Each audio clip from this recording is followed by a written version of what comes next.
This tutorial is about how to sign up for Google Duo from your device. After you have installed the Google Duo app on your device, open the app. Then first of all, Google Duo will ask you to give access to your microphone, camera and your contacts on your device. So tap on give access. You have to tap on give access, allowing access to your contacts. If yes, allow, otherwise no, then deny. For now, also allow it to make and manage your phone calls. So first process in signing up is entering your phone number.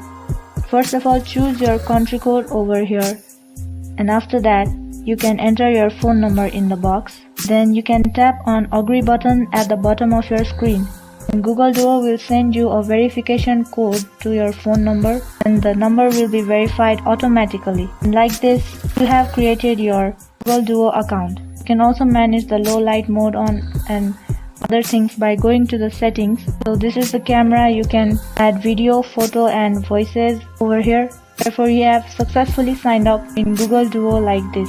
So I hope you have understood how to sign up for Google Duo from your device with this video. Thank you for watching this video till the end. Do like and subscribe to our channel and give a hit to the bell icon for more upcoming tutorials.